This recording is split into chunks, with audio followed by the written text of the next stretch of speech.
नमस्कार। मैं हूं अनिल रॉयल। रॉयल ब्रिटेन के यूट्यूब चैनल में आपका स्वागत है। समाजवादी पार्टी गठबंधन ने आज मुजफ्फरनगर सदर सीट से अपने प्रत्याशी की घोषणा कर दी है, जिसके बाद मुजफ्फरनगर और शामली की सभी 9 सीटों पर सभी प्रमुख दलों के प्रत्याशी घोषित हो गए हैं। चुनावी समर में कई दिन की रस्साकसी के बाद कई प्रत्याशी घोषित किए गए हैं। आज की वीडियो में हम चर्चा करेंगे एक इनसाइड स्टोरी के बारे में कि कौन कैसे टिकट ले पाया। हम चर्चा करेंगे कि यदि आज चुनाव हो तो 9 की 9 विधानसभा सीटों पर क्या परिणाम होगा। साथ ही हम ऐसे कई अनछुए पहलुओं पर आज चर्चा करेंगे जो आपको राजनीतिक रूप से जानकारी अपडेट करेंगे। लगेगा कि क्या ऐसा हुआ है। सबसे पहले चर्चा करते हैं हम शामली जिले की 3 विधानसभा के बारे में। थाना भवन विधानसभा सीट पर भारतीय जनता पार्टी ने गन्ना मंत्री सुरेश राणा को प्रत्याशी घोषित कर दिया था। पहले से ही निश्चित था कि सुरेश राणा वहां चुनाव लड़ेंगे। उनके सामने गठबंधन की तरफ से अशरफ अली को कल प्रत्याशी घोषित किया गया था, लेकिन अशरफ अली से पहले समाजवादी पार्टी का हलाकमान इस सीट पर प्रोफेसर सुधीर पवार को प्रत्याशी बनाना चाहता है। सुधीर पवार थाना भवन क्षेत्र के मूल निवासी है। पिछली बार भी चुनाव लड़े थे, लेकिन इस बार गठबंधन ने उन्हें प्रत्याशी नहीं बनाया है और अशरफ अली को बनाया है। दरअसल अखिलेश यादव तो चाहते थे सुधीर पवार को टिकट देना, लेकिन रालोद की तरफ से यह तय था कि इस सीट पर हम एक मुस्लिम प्रत्याशी उतारेंगे। सपा रालोद गठबंधन ने तय किया था कि मुजफ्फरनगर और शामली में एक एक प्रत्याशी मुस्लिम समुदाय से होगा, जिसमें शामली में कैराना से पहले से ही था कि मुनव्वर परिवार को टिकट दिया जाएगा। नाहिद हसन को टिकट दिया गया, लेकिन नाहिद जेल चले गए, तो अब इकरा हसन उस सीट पर चुनाव लड़ेंगी। ये तो पहले से निश्चित था। मुजफ्फरनगर सीट में मीरापुर को निर्धारित किया गया था कि यहां से किसी मुस्लिम प्रत्याशी को टिकट दिया जाएगा, लेकिन परिस्थिति ऐसी बनी कि सुधीर पवार को वहां लड़ाना चाहता था सपा खेमा, और मीरापुर में चंदन चौहान पार्टी के प्रत्याशी बन रहे थे।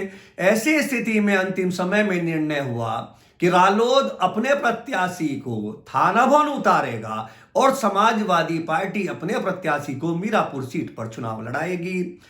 पहले मीरापुर सीट पर राणा परिवार में से किसी को भी या लियाकत अली के प्रत्याशी बनाए जाने का निर्णय था, लेकिन अंतिम समय में चूंकि थाना भवन सीट पर अशरफ अली को प्रत्याशी रालोद खेमे से बना दिया गया, तो चंदन चौहान को सपा आला कमान ने मीरापुर पर घोषित कर दिया। प्रसन्न चौधरी को कुछ दिन पहले पार्टी में आए, उन्हें टिकट दे दिया गया। उसको लेकर पार्टी में विवाद है, लेकिन विवाद का क्या होगा, वहां जो रालोद के पुराने नेता हैं वो क्या परिणाम करेंगे, ये तो 10 मार्च को सामने आएगा। फिलहाल उस सीट को लेकर अलग अलग चर्चाएं फैली हुई हैं। मुजफ्फरनगर जिले की सीटों की बात की जाए तो अखिलेश यादव चरथावल के लिए हरेंद्र मलिक परिवार से वायदा कर चुके थे, और खतौली में जब वो पार्टी राज्यपाल सैनी को ज्वाइन कराई थी तभी उन्हें खतौली से चुनाव लड़ाने का आश्वासन दे चुके थे। रालोद अपने लोगों को उतारना चाहता था। चरथावल के हरेंद्र मलिक परिवार पहले रालोद में शामिल होना चाहता था। जयंत चौधरी द्वारा उनको काफी दिन तक समय नहीं दिया गया, कोई आश्वासन नहीं दिया गया। बिना आश्वासन के हरेंद्र मलिक रालोद में नहीं जाना चाहते थे। आखिर में वो हरेंद्र मलिक अखिलेश यादव से मिले और शामली और चरथावल 2 सीटों पर अपनी दावेदारी की। अखिलेश यादव ने 1 सीट पर वायदा किया।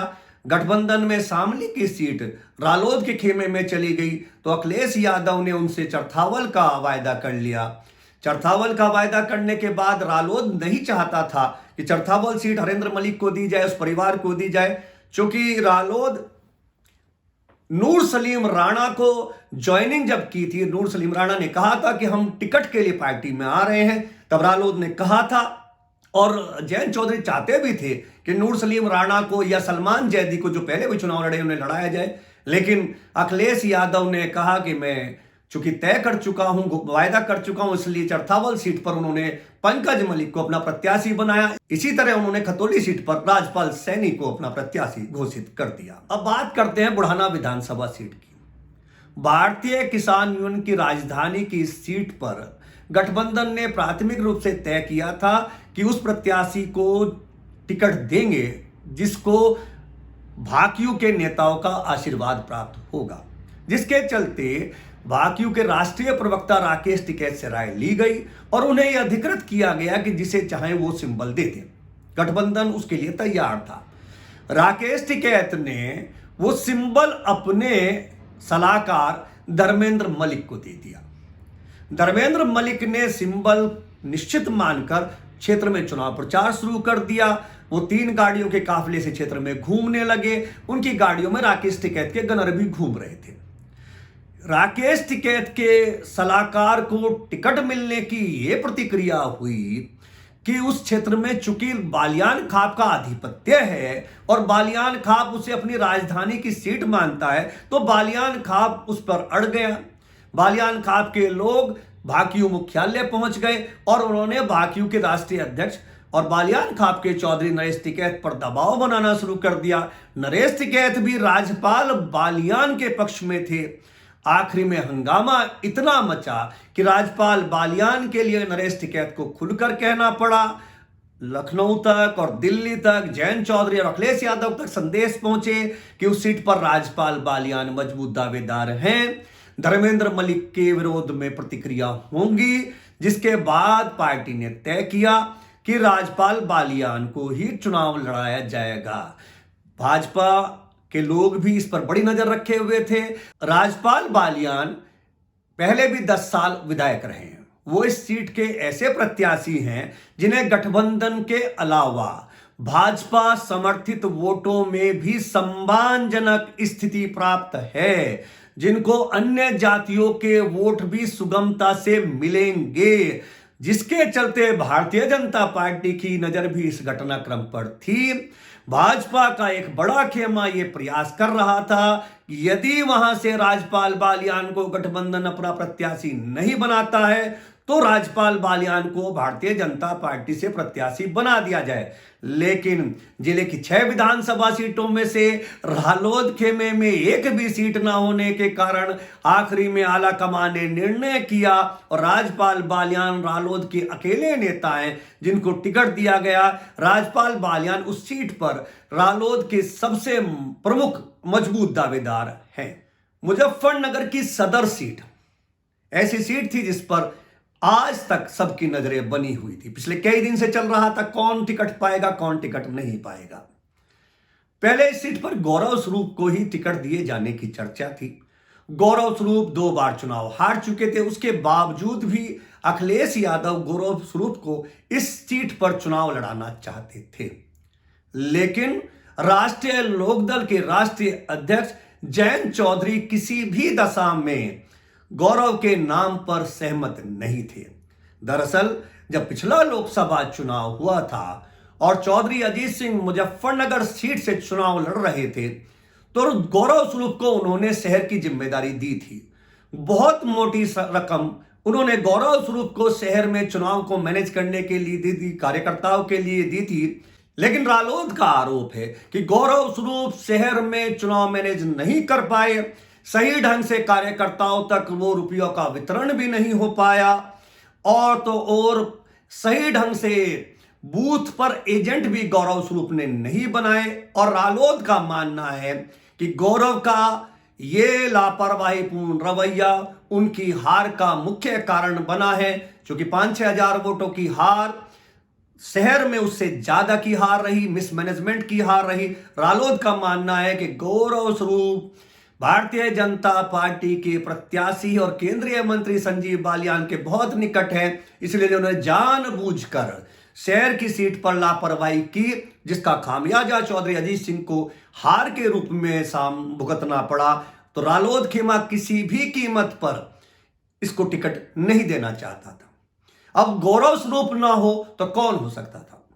राकेश शर्मा एक बड़े प्रबल दावेदार उभर कर आए थे। जितनी फीडबैक जा रही थी वो राकेश शर्मा के पक्ष में जा रही थी। ब्राह्मण सम्मेलन गवर्नमेंट कॉलेज के मैदान में राकेश शर्मा ने किया, जिसके बाद राकेश शर्मा की हैसियत एक नेता के रूप में उभरी। मुजफ्फरनगर में या पश्चिमी उत्तर प्रदेश में ब्राह्मण सम्मेलन किसी बैंकेट हॉल में तो किया जा सकता है, लेकिन राजकीय इंटर कॉलेज के बड़े मैदान में ब्राह्मण सम्मेलन करना तो दूर, सोचना भी किसी नेता के लिए संभव नहीं है।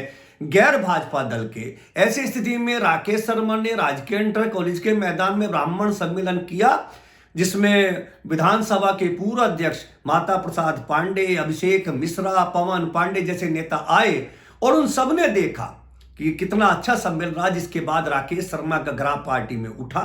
राकेश शर्मा गौरव स्वरूप के बाद दूसरे प्रत्याशी थे जिनके बारे में आला कमान गंभीरता से विचार कर रहा था। उम्मीद की जा रही थी गौरव का टिकट अगर नहीं होगा तो राकेश शर्मा को टिकट दे दिया जाएगा, लेकिन इसी बीच एक महिला की एंट्री हुई और वो महिला है बीना स्वरूप। जी हां, बीना स्वरूप। बीना स्वरूप जी पूर्व मंत्री चितरंजन स्वरूप जी की धर्म पत्नी हैं। उन्होंने अखिलेश यादव को सिफारिश की कि आप बंटी को यानी कि सौरभ स्वरूप को टिकट दें, जिसके बाद अखिलेश यादव ने उनको टिकट दिया है। पिछले 3-4 दिन से शहर में चर्चा थी कि राकेश शर्मा को यदि टिकट दे दिया जाएगा तो वो जीत सकता है, जीत का प्रबल दावेदार है। दरअसल पिछले नगरपालिका चुनाव में भारतीय जनता पार्टी ने अरविंद राज शर्मा की पत्नी सुधा शर्मा को प्रत्याशी बनाया था। उनके मुकाबले कांग्रेस से अंजू अग्रवाल चुनाव लड़ी थी और अंजू अग्रवाल विजयी हो गई थी। माना गया कि भाजपा के जो वैश्य वोटर हैं उन्होंने भी सजातीय अंजू अग्रवाल को भाजपा के प्रत्याशी के मुकाबले प्राथमिकता दी, जिसके चलते ब्राह्मणों में गुस्सा है। वो गुस्सा विधानसभा चुनाव में बाहर निकलकर आ सकता है, जिसके चलते पिछले 3-4 दिन से ये माहौल बना हुआ था कि यदि राकेश शर्मा को समाजवादी पार्टी ने चुनाव लड़ाया तो ब्राह्मण लामबंद होकर राकेश को जिताने के लिए मेहनत करेगा और राकेश चुनाव जीत जाएंगे। शहर की जो राजनीतिक स्थिति है, समाजवादी पार्टी के मुस्लिम मतदाता इतनी वोट डाल देते हैं कि केवल 15,000 हिंदू वोट जो ले वो चुनाव जीत जाता है। गौरव स्वरूप दोनों बार इस काम में विफल रहे हैं। माना जा रहा था कि इस बार जाट और ब्राह्मण और पार्टी के जो समर्पित कार्यकर्ता वो मिलकर 15,000 से ज्यादा हिंदू मतों का जुगाड़ कर लेंगे, जिससे आसानी से राकेश शर्मा चुनाव जीत जाएंगे। राकेश शर्मा को टिकट नहीं हुआ, उसका विरोध हुआ, लोगों ने कई जगह पुतले जलाए, यह स्वाभाविक प्रतिक्रिया है। हालांकि राकेश शर्मा का कहना है कि पार्टी ने टिकट नहीं दिया, पर वो मनोयोग से पार्टी के लिए काम करेंगे और 2027 की तैयारी में अभी से जुट जाएंगे। राकेश शर्मा की दावेदारी को लेकर पिछले 3 दिन से जब चर्चा चल रही थी तो भारतीय जनता पार्टी खेमे में भी बेचैनी थी। भाजपा के लोगों का मानना था यदि गौरव स्वरूप को रिपीट किया गया तो हम 10 बजे हरा देंगे, सौरभ स्वरूप को टिकट दिया गया तो हम 11 बजे हरा देंगे और राकेश शर्मा को हम 3 बजे हरा देंगे। भाजपा का मानना है कि शहर की सीट पर वो वापस कब्जा कर लेंगे, केवल अंतर यह है कि राकेश में ज्यादा थोड़ी मेहनत करनी होगी। अब सौरभ स्वरूप का टिकट हो गया है। सौरभ स्वरूप को राजनीतिक सामान्य रूप से कमजोर प्रत्याशी माना जा रहा है, लेकिन सौरभ स्वरूप के बारे में जो अंदरूनी सूत्र कहते हैं, जो उनके नजदीकी सूत्र कहते हैं कि सौरभ स्वरूप कमजोर चुनाव नहीं लड़ेंगे। भाजपा के सूत्र भी मानते हैं कि सौरभ कमजोर प्रत्याशी नहीं रहेंगे। भले ही नाम नया है, हार का टैग नहीं है, लेकिन वो मजबूत प्रत्याशी होंगे। क्या होगा, कैसा होगा, ये तो 10 फरवरी को आप फैसला करेंगे। आप में से बहुत लोग जो गौरव का टिकट चाहते हों या राकेश शर्मा का टिकट चाहते हों या अन्य जो प्रत्याशी थे, चाहे गौरव जैन हो चाहे सचिन हो, सब अपने अपने टिकट की अपेक्षा करते हैं। लेकिन अखिलेश यादव की जगह बैठकर यदि सोचे, 20-25 साल पहले जब समाजवादी पार्टी का झंडा किसी हिंदू घर पर लगना और वो भी वैश्य परिवार में लगना निश्चित रूप से पश्चिमी उत्तर प्रदेश में स्वीकार्य नहीं था। आप इस बात से सहमत होंगे कि पश्चिमी उत्तर प्रदेश में हिंदू में भी वैश्य वर्ग में समाजवादी पार्टी और रालोद के प्रति, साइकिल और नल के प्रति अस्वीकार्यता का भाव है। और उस दौर में जब समाजवादी पार्टी को सीधे सीधे मुल्ला मुलायम सिंह की पार्टी मानी जाती हो, ऐसे में सपा का झंडा थामना किसी के लिए भी बहुत सहज नहीं था, और वो भी एक राजनीतिक वैश्य परिवार के लिए। उस स्थिति में चितरंजन स्वरूप के परिवार ने उस झंडे को थामा और हारे भी जीते भी उस झंडे के प्रति आस्था बनाए रखी, जिसके इनाम के रूप में आज सौरभ स्वरूप को टिकट पाने में सफल रहे हैं। मुलायम सिंह परिवार की खासियत रही है कि वो अपने रिश्तों को निभाने में को बहुत वजन देते हैं। आज अखिलेश यादव ने उसी रिश्ते की लिहाज करते हुए उन्हीं चितरंजन स्वरूप की धर्मपत्नी की बात को मानते हुए सौरभ स्वरूप बंटी को इस शहर पर उम्मीदवार बनाया है। इसी तरह से चंदन चौहान को भी अपने रिश्ते की वजह से मीरापुर से प्रत्याशी बनाया है, जबकि समाजवादी पार्टी ने मुजफ्फरनगर की 6 सीटों में से एक भी मुस्लिम को न देकर बहुत बड़ा रिस्क भी लिया है। हालांकि समाजवादी पार्टी रालोद गठबंधन मुजफ्फरनगर शामली की 9 सीटों को अभी भी एक जिला मानता है और 9 में से 2 टिकट मुस्लिम को दिए हैं, लेकिन मुजफ्फरनगर से जुड़े हुए मुस्लिम समुदाय के लोग मानते हैं कि मुजफ्फरनगर की 6 सीट पर अलग मिलना चाहिए था। हालांकि शामली की 3 में से 2 सीट दी गई हैं, लेकिन उनका मानना था कि मुजफ्फरनगर की सीट पर एक मुस्लिम को मिलना चाहिए था, लेकिन उसके बावजूद भी चंदन चौहान को टिकट दिया और शहर की सीट पर बंटी स्वरूप को टिकट दिया। इस वीडियो में आपको यह बताऊं कि 9 विधानसभा सीटों में से कौन कितना जीत रहा है, उससे पहले केवल एक अनुरोध करना चाहता हूं कि 22 तारीख तक चुनाव आयोग ने रोक लगाई है प्रचार पर। 23 तारीख से सभी नेता ने चुनाव क्षेत्र में घूम जाएंगे, रैली करेंगे, रोड शो करेंगे, आपको बुलाएंगे, आइए हमारे भाषण सुनिए, पर घर से बाहर मत निकलिएगा। कोरोना है, बहुत तेजी से बढ़ रहा है। हो सकता है 23 तारीख तक आपको मिले कि अब कोरोना नहीं है। कोरोना भी अमिताभ बच्चन की तरह शहंशाह है। रात को 10 बजे आता है, 8 घंटे की ड्यूटी करके 6 बजे सो जाता है, और दिन भर आप कुछ ही करिए, रैली में जाइए, बाजार में जाइए, कहीं भीड़ लगाइए, कोरोना आपको दुखी नहीं करेगा। रात की नाइट शिफ्ट में ड्यूटी करता है। इस मजाक से बचिए, अपने अपने परिवार की सुरक्षा कीजिए। हिंदू शास्त्रों में कहा जाता है कि 24 घंटे में कभी ना कभी मां सरस्वती आपकी जीवा पर रहती है। तो पिछले चुनाव में आपने बहुत सुना था आपको कब्रिस्तान चाहिए या शमशान। दूसरी लहर में आपने देखा था कि शमशान में लंबी लंबी लाइन थी। अपने जीवन में हमने पहली बार देखा कि शमशान के लिए चिता जलाने के लिए भी सिफारिश करनी पड़ती थी, वेटिंग लिस्ट में नंबर डालना पड़ता था। इसलिए कौन क्या कहे इस बात से मत सुनिए। सोशल मीडिया पर जुड़े रहिए, सोशल मीडिया पर भाषण सुनिए, जिसका पसंद उसकी यूट्यूब पे भाषण सुनिए, पर रैलियों से बचिए, भीड़ से बचिए। वर्तमान में मुजफ्फरनगर और शामली की 9 विधानसभा सीटों में केवल कैराना सीट पर समाजवादी पार्टी का कब्जा है। बाकी पूरी 8 विधानसभा सीटों पर भारतीय जनता पार्टी के विधायक 2017 में चुनाव जीते थे। आज की स्थिति में यदि मतदान हो तो आपकी उत्सुकता होगी कि इन 9 में से भारतीय जनता पार्टी कितनी सीट जीत पाएगी और गठबंधन को कितनी सीट मिलेगी। हमने इस बारे में बहुत ऐसे लोगों से जो इन जिलों में नियुक्त रहे हैं या इस जिलों में पत्रकारिता में सक्रिय हैं या राजनीतिक विश्लेषक हैं, उन सभी से और क्षेत्र में लोगों से राय की, जानकारी इकट्ठा की, जिसके आधार पर जो मोटी मोटी जानकारी इकट्ठी हुई है उसके मुताबिक यदि आज चुनाव हो जाते हैं तो 9 विधानसभा सीटों में से 5 पर रालोद और सपा का गठबंधन आगे है, 2 सीट पर भारतीय जनता पार्टी आगे है, और 2 सीट ऐसी शेष हैं जिन पर बहुत नजदीकी मुकाबला होगा।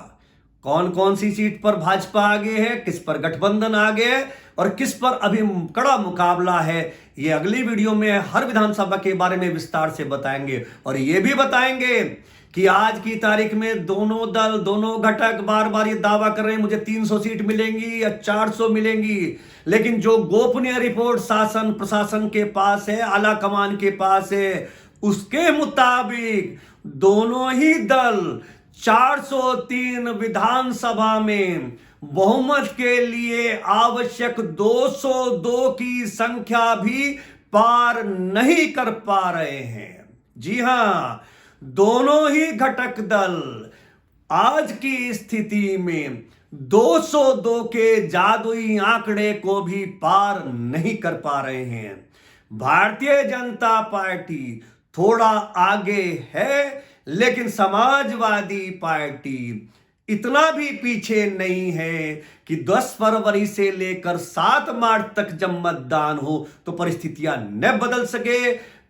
प्रत्याशियों की घोषणा बहुत महत्वपूर्ण है। एक एक सीट पर कांटे का मुकाबला होगा। मतगणना के दिन एक एक सीट पर उतार चढ़ाव होगा। सुबह जब कौन जीत रहा होगा और अंतिम परिणाम तक कौन जीतेगा, इसका निर्णय आखिरी बॉल तक नहीं होगा। 2020 होने जा रहा है। आप निश्चित रहिए और नजर बनाए रखिए। हमारे YouTube चैनल पर देते रहेंगे पल पल की अपडेट। जय हिंद, जय भारत, नमस्कार।